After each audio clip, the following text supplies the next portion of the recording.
Welcome to Policing TV in this edition of Talking Crime with me, Danny Shaw, and I'm delighted to say that my guest on this edition is Dame Lynne Owens, who led the National Crime Agency for over 5 years and was recently thought to be one of the favourites to take over as the Metropolitan Police Commissioner until she ruled herself out.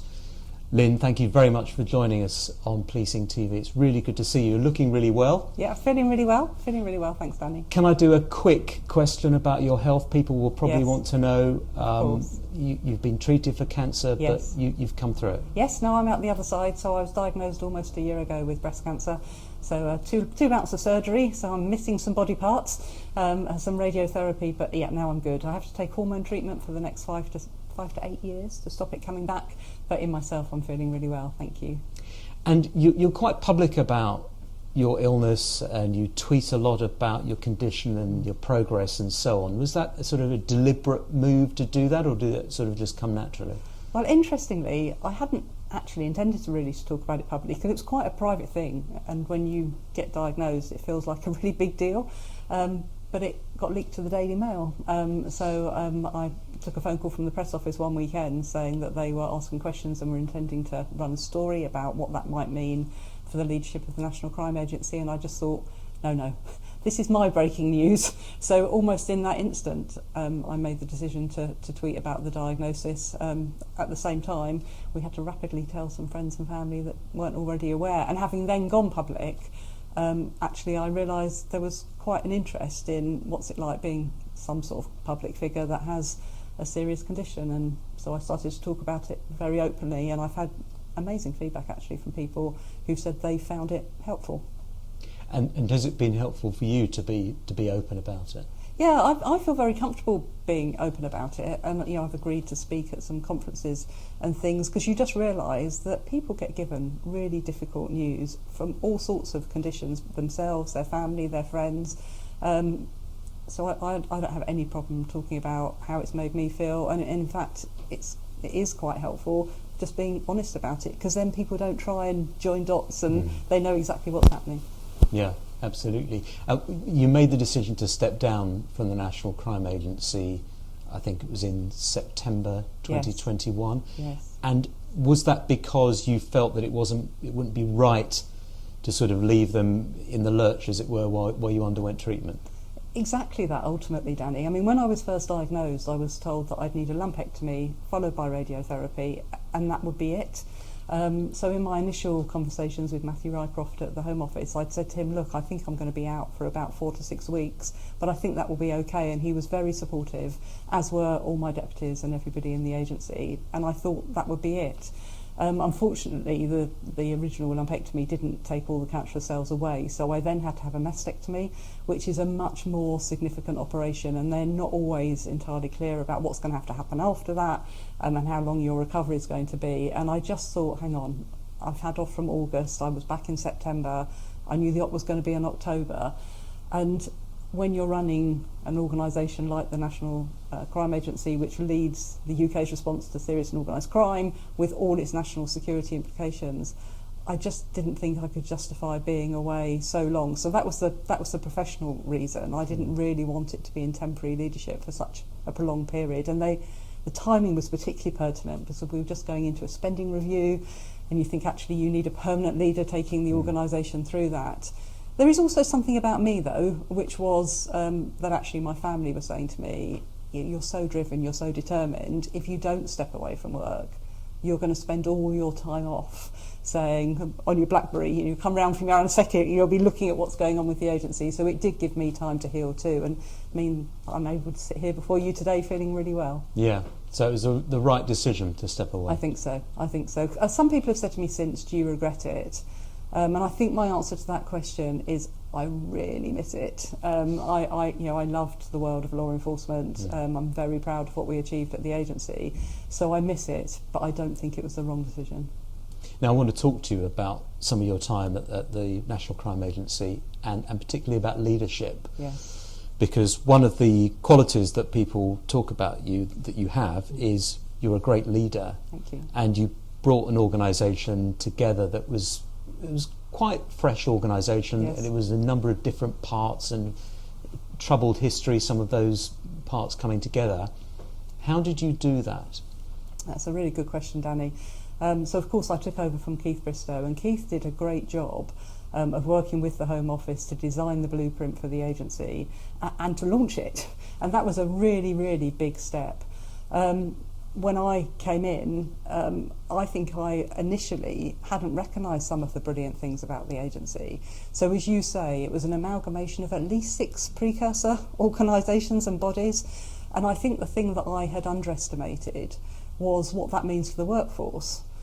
So in policing, you have a very clear policing culture, but the National Crime Agency's great strength is its amalgamation of a number of things. So it's part intelligence agency, it's part law enforcement agency, it's part policy department, and it attracts people into it from all those backgrounds and more. You know, people direct from university, people from the voluntary sector, people from the private sector.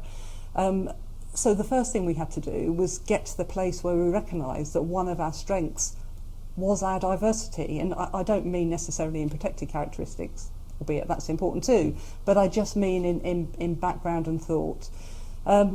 The mission of the agency, to lead the UK's fight to cut serious and organised crime, is absolutely amazing, and everybody in the agency could really get behind that mission. So it's relatively easy to lead an organisation, so huge credit to all the officers who work there, when they're very clear on that mission. And I think we worked hard, both on our own as an agency, but with all the other partners too, to say, look, this is what the agency can do. We're going to produce you brilliant intelligence packages for ourselves and for other partners.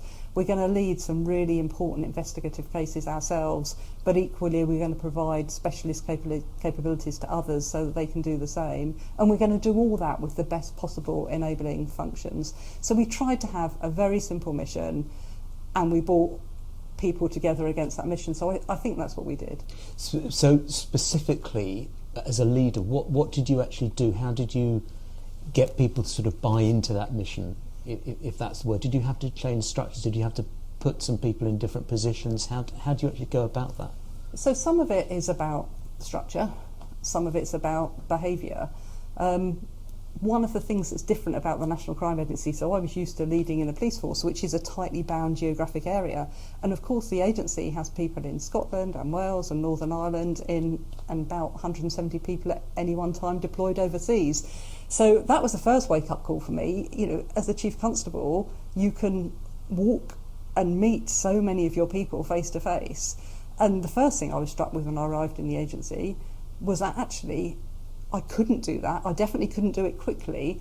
And when I first started, we didn't actually have the technology to enable it easily either. I have to say, huge and impressive work by the digital and data experts in the agency mean that it's much more open to Teams and other things that make that more possible. So, but the first thing you have to do is describe the mission and be able to take questions on the mission and get everybody bound behind it. But there were some structural things too. So the first thing we did, when I took over the agency, it was subdivided into very narrow. So there was an economic crime team, and there was a cyber crime team, and there was the CEOP team, and then there were all the investigative branches. So it didn't always feel like one organisation. So we did do some restructuring. We restructured the board on the basis of an external review. And we set 2 very big directorates, an intelligence directorate and investigations directorate, who would have responsibility for doing all of the work with all of the different capabilities within it. So some of it was structural and some of it was cultural and behavioural, and setting some very clear expectations about behaviour. In terms of your communications, your outward communications, it became a lot, I would say, from a media point of view, a lot more hard-hitting, and there was... it seemed like you had more of a strategy there about telling people the successes. Definitely.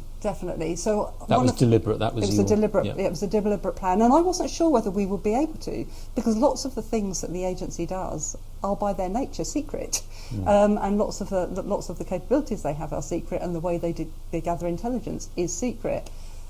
But I just set ourselves a little task, and I said, if you look what happened with Soccer, the precursor organisation, actually they did do some really great work, and many of the people in the agency are people who used to work in Soccer, but they weren't so good at telling the story publicly, and actually had a stated intent on occasions of getting police forces to tell their story for them, and I'm not sure that was always as successful as it should be. So we tested it. We said, well, let's not talk about how we do something, but let's talk about what we do. And we very quickly found, actually, there's quite a lot you can say without having to talk about the secret things. And if you look at how public confidence in the agency has risen, and partner confidence, really, really important for the credibility of the agency, both have gone up. I want to talk about one of those successful operations, which was in sort of the latter period of your time there, which was EncroChat. Yes. Which was this secret communication system used by thousands of organised criminals, which was the code was successfully cracked by law enforcement partners, I think in France and Holland. Yes. Helped with that. And then you had reams and reams of intelligence that you had to sort of act on, or get police forces with their cooperation to act on. Yes. What was that like when you realised that there was a possibility of cracking the EncroChat code? So the minute we knew we were going to have a lens of visibility on a level of organised crime that we'd never had before, we were all very, very excited about it.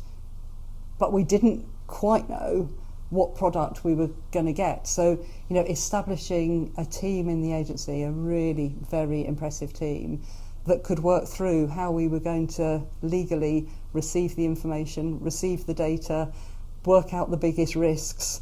Because for a long period, or certainly a period of time, we were holding a bucket of risk in the organisation, and then working with law enforcement partners, policing, but others too, HMRC, Border Force, Immigration Enforcement, on what they were going to do and what we were going to do. And of course, Sod's Law would have it. It all came live at the time of COVID, when of course police forces were under huge pressure to service COVID regulations. But in fairness to them, the regional structures, the individual police forces, they recognise the richness of the intelligence, and the results have been outstanding. Were you sort of in day-to-day contact with the team, being updated as things are unfolding? Yeah, very, very much so. So you know how we do these things in policing, Danny. We have the obligatory sort of gold, silver, and bronze structure. But we knew when the information was coming. We knew how many packages we were developing. We were talking about the numbers of packages on a daily basis, and getting weekly reporting into me about what was happening with them and where it was going. It was good stuff. Was there a core blimey moment for you? When I visited the room and people were showing me the extent of the messages, the level of the drugs, the level of the weaponry, and probably the thing that has had least public attention, but I think for me probably was most significant, was the number of potential threats to lives that we were able to intervene against. I think when I left the agency the number was about 220, but really significant stuff. Yeah. Do you think it's made a long-term difference? I know you're out of, you've been out of that world for a little bit, but I know you're keeping close touch. But do you think it's made a long-term difference to the way serious organised criminals operate? Well, I think there's two questions in there, Danny, which is, has it changed how criminals operate, and also has it changed what law enforcement thinks about how serious and organised criminals operate? So on the first, I do think serious and organised criminals had taken huge comfort, rightly it would appear, from the fact that they now had access to these encrypted devices, and probably have become casual, maybe lazy in their use of them. They believed they were fully protected. So I think that sense of safety and security to commit criminal acts has been undermined. And I think they are having to think now about how they do their work in different ways. From a law enforcement perspective, I think it should have been, I think it has been, a bit of a wake-up call. Because whilst we knew about some of the things that we found out through the intelligence that came from EncroChat, definitely not all of it.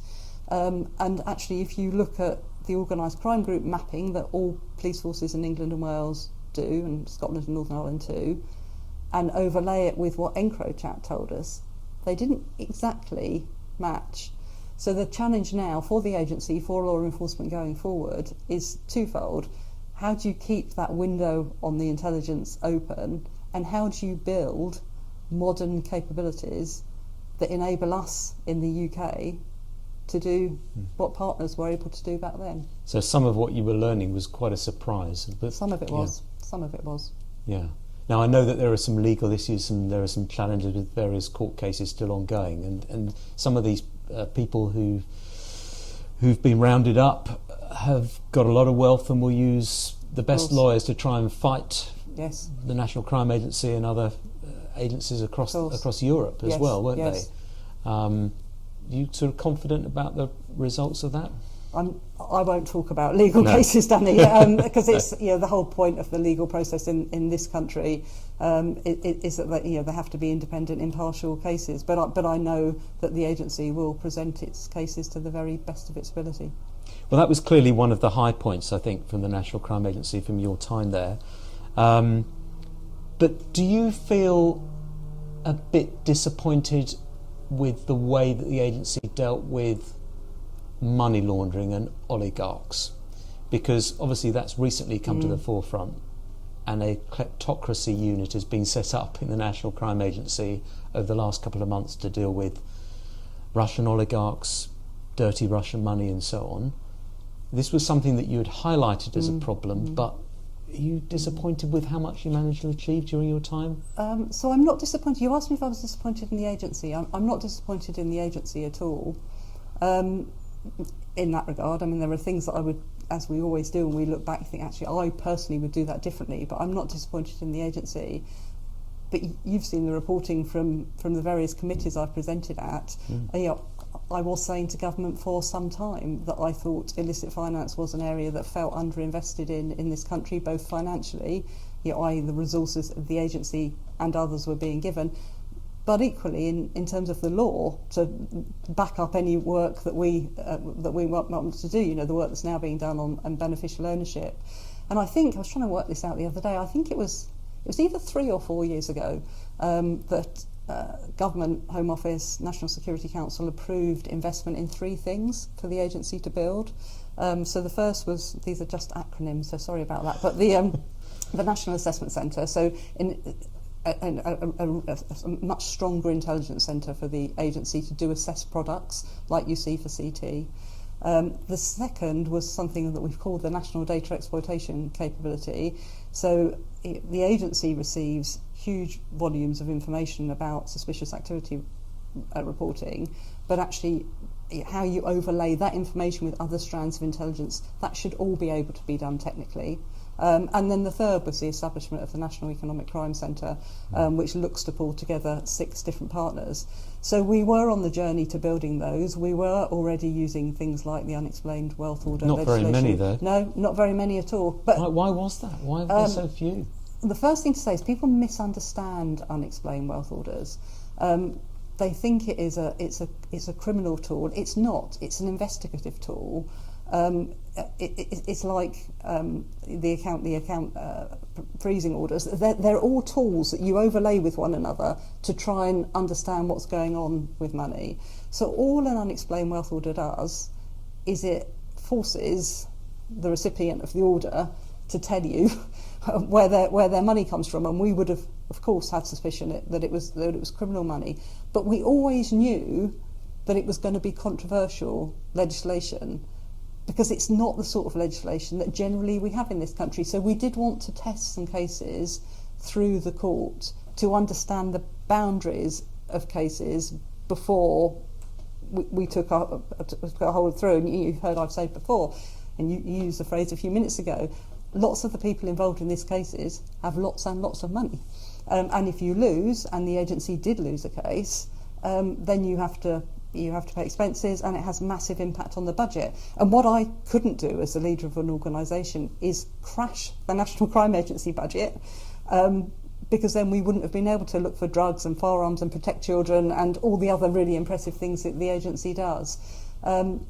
I still think it is an area that is worthy of much further investment than it's currently had, not only because of Russian money and dirty money, but because but because I think actually fraud needs a better national response, and actually we should be taking more money off criminals that have been convicted of offences. And I think there's a spectrum of illicit finance work across the law enforcement family that I think with more focus could achieve more. So why didn't the funding go into to tackling illicit finance in the way that you've described, and it looks like there is now more of a focus? Why wasn't there? Because you were talking about it. There were Treasury Committee report in 2019 talked about the malign influence of Russian money. The 2020 Intelligence Security Committee report talked about that. London was a laundromat for corrupt money. You gave evidence to those reports. So why wasn't there that funding coming in? So we did get 3-year funding for those 3 things: National Assessment Centre, National Data Exploitation Capability and National Economic Crime Centre. But actually to build something over 3 years took a bit of time. It does need investment in the technology in the agency. And we did make cases into spending review. Of course, you then had a change of government. You then had a 1-year spending review, and I think that from my perspective, that probably did slow things down. But all I can do is tell the truth, which is that we were making the strong case that it needed to happen. You don't suspect there was any political not that I witnessed issues at play, because we know about some of the alleged links between the Conservative Party and Russian oligarchs and so on? I never saw that at play, Danny. My job was to say to the Home Office, to the Home Secretary, to members of the National Security Council, these are the risks that I think we are confronted with, and this is what I think we need to respond. And I think there is really an opportunity now. I remember a speech that you gave in May 2019, and my jaws dropped slightly, when you said that the UK needs to spend £3 billion extra on fighting organised crime. And I think you wanted to triple the National Crime Agency budget at that time. And I just remember thinking, what are you on? Is she living in Calcutta? Yes, absolutely. Had you had a signal from government somewhere? Had someone said to you, if you push for this, you might have a receptive audience? No. One of the things the agency is tasked with doing in law every year is to produce a national assessment of the threat from serious and organised crime. And we talked earlier about actually does the agency do things very quietly, or does it do things a bit more noisily? And actually it struck me that every year the agency was producing this really impressive document that was talking about crime going up in different areas, the nature of the threat changing, but actually we weren't enabling a public conversation about it. So that's what I was doing. We were describing the threat, and we did some work in the agency about the resources we think across. People did misunderstand me. Some people thought I was asking for £3 billion for the agency. I absolutely wasn't saying that. I was saying across all the partners we work with, it needed £3 billion. But yes, I did believe the agency budget needed to increase. And I should say, Danny, that actually when I started in the agency, the budget was about 400 million. I think it was 711 million in the last year I was there, and rumour has it that it's just knocking on 800 million this year. It is. So we did take some big steps towards achieving that. I've got a keen eye on the current discussion that is going on in government about civil service cuts and how that might impact on the agency, because it would be devastating if that took the agency backwards. Because they're the people who are employed as civil servants. Exactly. So you think they could be covered in those figures? Some of them could be. Could be. Yeah. So are you making? Well, it's not for you to make those arguments, but some retired 53-year-old woman, Danny, has making arguments from my armchair at home. No, I think there is definitely a case for the agency to make, and I will do everything I can to support them in that. What impact would it have if the agency had to sort of scale back numbers, having, as you say, it's built up its budget, it's built up the numbers now, I think 5,500 roughly officers. Yeah, about 6,000 was the headcount when I left. So right. Yeah. So what impact would that have? They had to scale back. I believe the agency they're going to do that work now. I mean, ultimately, it's about choices, isn't it? That's what budget cuts always mean. But we've just spoken about illicit finance, but I could equally talk to you with similar passion about what's happening with child abuse or modern slavery and human trafficking. I know you interviewed Dame Sarah. Or we've spoken about the outcome of Operation Venetic and drugs and firearms and what that meant. So you're not seeing a diminishing threat picture here, you're seeing a changing threat picture. Cybercrime, hostile states, there is a lot going on, and one or all of those things would have to be impacted, because it's not like the agency is an inefficient organisation. Like every other bit of the public sector, has been making efficiency savings for the last, before my time, but including my time. But what could the agency and policing in general do better without just simply saying we need more resources? Because every agency, every police force would say, I have some more resources, please. What could policing and law enforcement do better, do you think, within the sort of current funding envelope? Every day, and I have to say this before I say what I'm going to say, but every day, police officers, police staff, officers of the National Crime Agency, Border Force, immigration officers on the front line do truly amazing work to protect this country, and they deserve the very best leadership to enable them to do that. I still believe that the structure of policing in England and Wales is inefficient, and actually if you look at other models across the world, you'd have, where is the clarity about what should be done nationally, what should be done regionally, and what should be done locally under the current structure? Or do you want to do something even more radical and say, well, actually, we're going to have a national organisation, and then we're just going to have regional organisations? And the last two governments really haven't wanted to have that conversation. The reason I think it is important is because I think that is the way to make it more efficient on the day-to-day, but also on the capability building. At the moment, the way police forces are funded and the way the National Crime Agency is funded is different. So police forces get their government grant on a formula that everybody thinks is very controversial. The National Crime Agency gets what is called vote funding directly from the Treasury. The National Crime Agency doesn't hold reserves. The National Crime Agency doesn't have ability to precept. So when I look back at being a Chief Constable, I think actually you've got quite a flexible budget, because you've got a money that you know you're going to get from central government. You are then able to precept of your local council taxpayer if the Police and Crime Commissioner thinks that's the right thing to do, and you can hold reserves. So you've got a little bit of flexibility in how you do the budget. The agency doesn't have that flexibility. If the agency underspends, that money just goes back to the Treasury at the end of the year.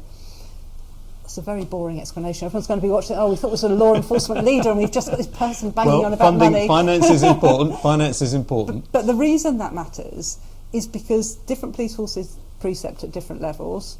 So when you're looking to build a capability, there's always a conversation about, well, does Police Force A have to put in more than Police Force B? Do you have whole budget, or do you only have part budget? And actually, the responsibility in law for a Chief Constable, held to account by a Police and Crime Commissioner, is to run an efficient and effective police force. So it defines it on the boundary. It doesn't say, and to be a brilliant collaborator, and to recognise that actually you might want a new data technology system, but actually you're not going to build it. You're going to ask West Midlands or Greater Manchester Police or Police Scotland to build it, and then you're going to buy into it. So there are some rules and boundaries around policing that make it inefficient. And I think if you could lose those inefficiencies, you would, and that money being very invested, it would stop law enforcement having to say, give us more, give us more, give us more. Okay, so let's unpick this a little bit, because this is an argument about merging some police forces, some of the 43, an argument that was brought to the fore in about 2005, 2006, came quite close to some forces merging, and then it all just collapsed. And since then, apart from a possible merger, I think, between Dorset, Devon and Cornwall, which came quite close, it's never really been on the table. So are you saying that needs to be on the table now?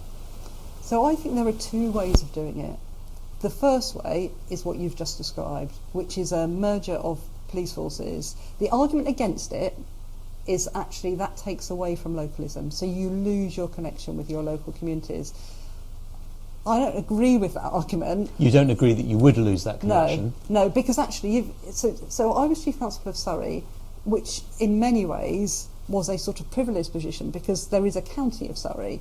But actually, if you're Chief Constable of Thames Valley is the best, most recent, what does that mean if you live in Berkshire or Oxfordshire? And what does that? So I think as long as your neighbourhood model and your connection with the local council, albeit even that's not simple because there's unitary councils and county councils and borough councils and parish councils and town councils, as long as you have some sort of democratically elected overlay and you have a depending on the size and scale of it, a chief of police, it might be an inspector, it might be a superintendent, it might be a chief superintendent, depending on the area, who is responsible for neighbourhood policing in that area. I think you keep the connection. So that's one way of doing it. So you don't think that people are so attached to Surrey Police or to Warwickshire Police, they want to see an officer in their neighbourhood and have a sense that there's someone who understands their local neighbourhood and understands the issues, rather than the badge of Surrey or the badge of Warwickshire or wherever. Yeah, when you dial 999, you want the police to be there and to deal with the emergency that you've got. When you don't dial 999, you just want a sense that there is somebody who understands your community and will respond to the issues. I mean, that's what all the neighbourhood policing were at the Reassurance Project. You'll remember it, Danny. But that's what it said. They wanted visible, accessible, local officers in their communities working on the things that really matter to them. They don't care about what... Nobody says, that police car that's turned up, what badge is on that? That doesn't interest them. If that was too bold a move, and it might be because of this difference in precept, it's a big financial issue. The other way to do it would be to say, well, actually, we're still going to have a local, regional and national model. But in that model, you probably would have to do something different with how the money moves around the system, because otherwise you're going to carry on replicating capabilities in local, regional and national, and that's also inefficient. So either way, you probably need to look at how the money moves around the system. So how would, in simple terms, without getting too complex in terms of finances, how would that work then? I can hear police and crime commissioners across the country shouting at the television as I say this, but I think there is a route over time where you could say government grant is used to fund regional and national capabilities. Local policing, very local policing, neighbourhood policing, is funded through precept. Mm-hmm. And the reason it would have to happen over time is because of the big differences in precept. So you wouldn't want to rob Peter to pay Paul immediately now. So you'd still have 43 forces or thereabouts. But what difference would that make? What practical difference would that make to policing and law enforcement?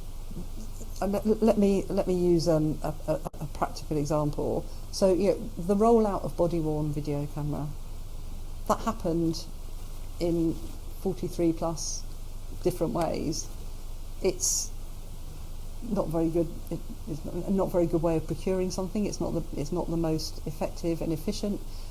People would have developed policy and procedure in a different way, and I know the College of Policing are now more stepping into that space, which is a good thing. So that's something that's happened historically. How would it actually be so much more efficient if you could roll it out under a sort of central model?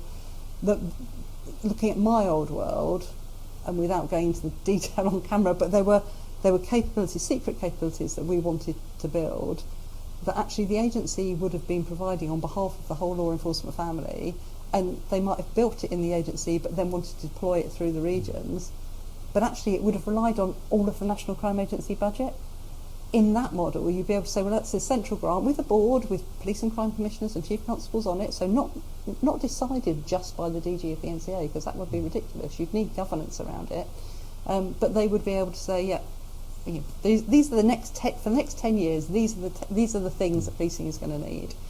Central government money is going to pay for them, and we're going to passport it through this route. It's more complicated than doing the structural thing, but if people are very wedded to the local police force structure, that's another way of doing it to create efficiency. But you think there's got to be a structural change. I think you've said that before, and you still hold to that view. I still believe that, yeah.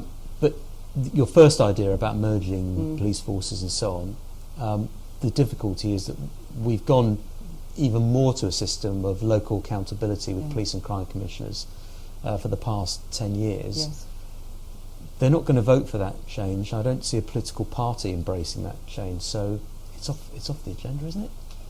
I don't know. If the last year has taught me anything, Danny, it's never say never to anything, because you never know quite what's going to happen. So I don't know if it is completely off the agenda, because if I were making my case to a police and crime commissioner, you could say, well, actually, maybe one of the ways that you protect localism is you have more elected representatives for, so you might have let's call it the South East Regional Police Force. Let's say you have a Surrey PCC. Maybe you could have a Surrey PCC, county, a Berkshire PCC, a Kent PCC, an Oxfordshire PCC, and they would be the accountability mechanism for the new regional force. Right. So more accountability that's how you're going to sell it to them. It would be an amalgamation of what they've already got. Right. But it wouldn't. The roles wouldn't have to go. I know you've made this argument in public before. Have you, in the last couple of years, had conversations with people in senior levels in government and said, look, I know this is really tough, big structural changes, not really something voters have ever, going to warm to, but it will make a big difference. Have you had those conversations? So at official level, yes. Yeah. I think, and I actually do understand this. You can see politicians saying we just want to fight crime, Lynne. We want to get crime down. This is just it's a distraction, and I can really, really see that argument. But you can't have your cake and eat it. You can't say to do the big structural efficiency reform is a distraction, but we're not going to give you the money you need and actually cut crime. Now, I know this government has given policing 20,000 police officers. I know policing would say that to at least to a degree is making up a gap from history. But it is a bit more complex than that, because those 20,000 police officers need to be supported by analysts and experts in data analysis and people who are going to staff front counters and jailers, if we're not going to just reverse civilianise, which is just the most inefficient model ever. Yeah. Some people might listen to your arguments and say, well, you were not keen on sort of the PCC model. You have problems in Surrey with the PCC there.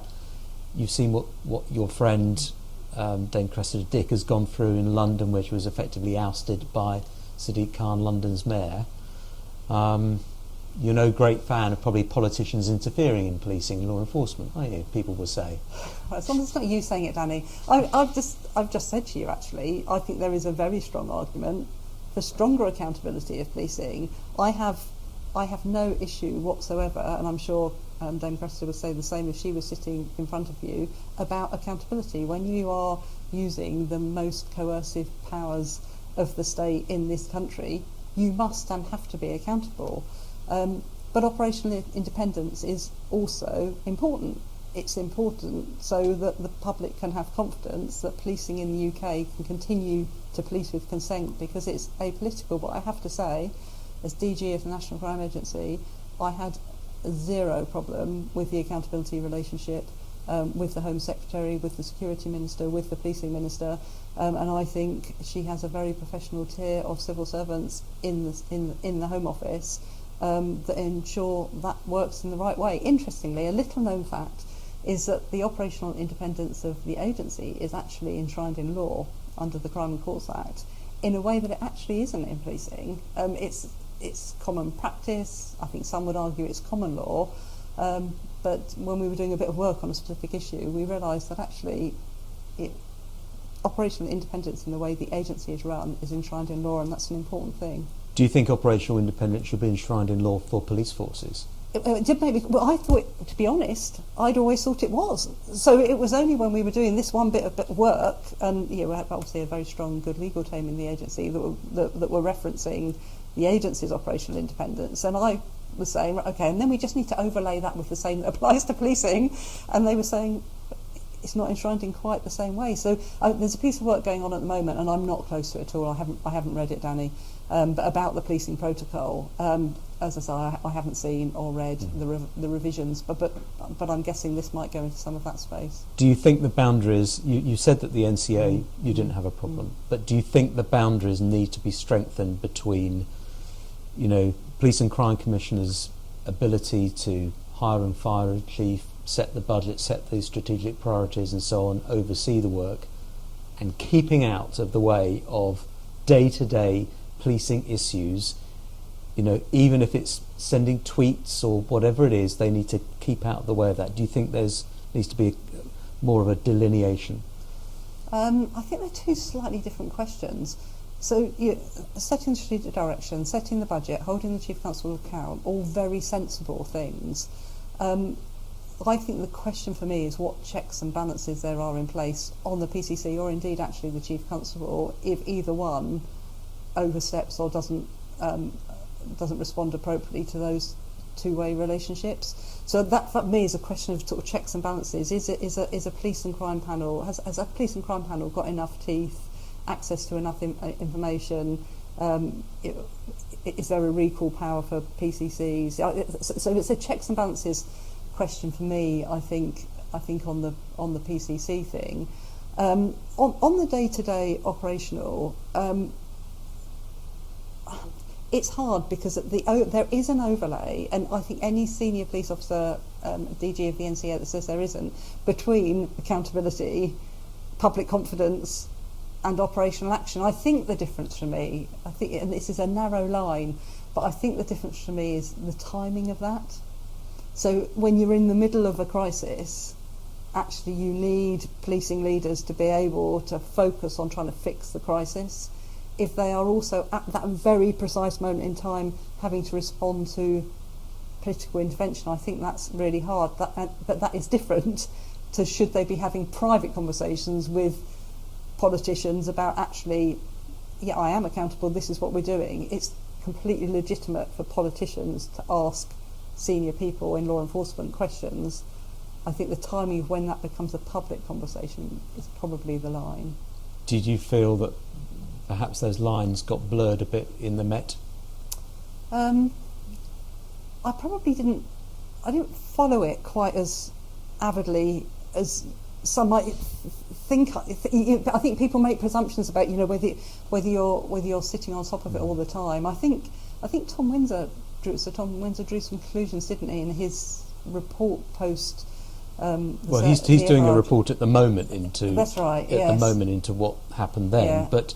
The Mayor of London went public and basically gave a warning to Cressida Dick. He went on the radio and said that, and people thought, took a step back. And wow, that's quite something. Yeah. It's been a journey. The whole thing between Dame Cressida and Sadiq Khan has been a thing over a period of time, hasn't it? It will be interesting to see what Sir Thomas comes back with in his conclusion about that relationship. I think. You have some sympathy with her and the problems in the Met, and well, as you know, I started my career in the Metropolitan Police Service. I think they have a really very, very tough job, and this weekend we had the Platinum Jubilee weekend. They were just absolutely remarkable. Whether that's what they were doing in central London or whether it was some of the things they were tweeting about what was happening in local communities. But I would always say I have huge sympathy for any commissioner, because it's a tough old gig. Do you think she was not treated very well? I don't think it's for me to say, really, Danny. So the vacancy came up unexpectedly. Yeah. Yes. And you really thought about it, didn't you? Yeah. What was your thinking process? Well, I don't think it's right for me to go on the record yet. And whether I ever will, I don't know. Simply because the process is still running, and I think some of the things I might say about it, I think could cause questions for the candidates that are in the process. So I don't think that's right. All I will say is it was definitely the hardest career decision about what am I going to do with my career I've ever made, and I definitely wouldn't say never.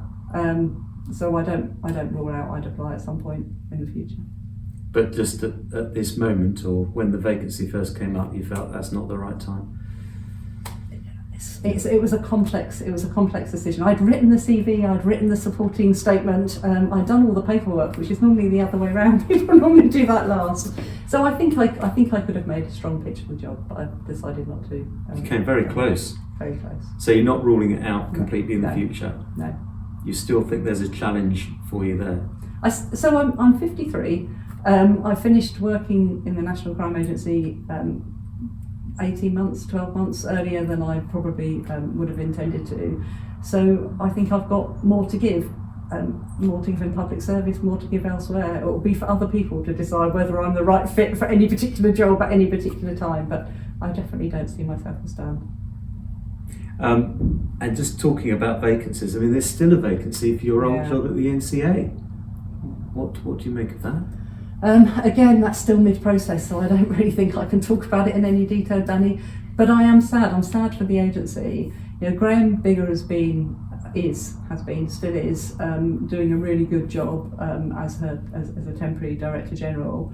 But being temporary is really hard. I've done temporary jobs at different times, and you're constantly trying to work through, you know, if I make this decision, is it going to buy the permanent person into something that they can't turn back from? So it works for sort of 3 to 6 months, but beyond that I think it's hard. So I sincerely hope it can be resolved sooner rather than later.